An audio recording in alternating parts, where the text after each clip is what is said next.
तू दिल में, तू दिल में बस गइल बारू हम साथ में बस गइल। Music by Kalyug recording studio Mahsur Kanola. तू दिल में बस गइल बारू हम साथ में बस गइनी। तू दिल में बस गइल बारू हम साथ में बस गइनी। प्यार के ऐसन चढ़ल कुंवारी होश में न रहनी। तू दिल में बस गइल बारू हम साथ में बस गइनी। तू दिल में बस गइल बारू हम साथ में बस गइनी।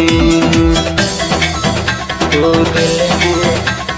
दिल में बस गइल बारू हम साथ में बस गइनी।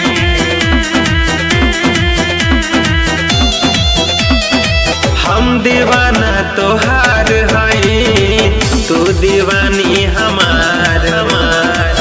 आवाज़ भर के प्यार करी बहे बसंती बयार।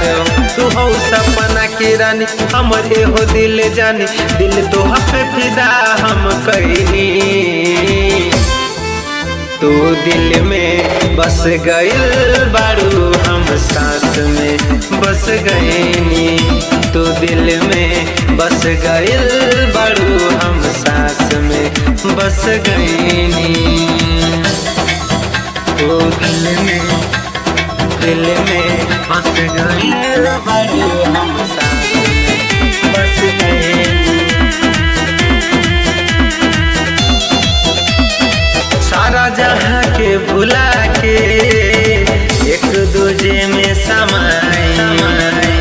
आव हम दोनों मिलके बन जाई परछाई। कब टूटी नाई यारी कहे संजय बिहारी। तेनी वचन कसम खैनी। तू दिल में बस गइल बारू हम साथ में बस गइनी। तू दिल में बस गइल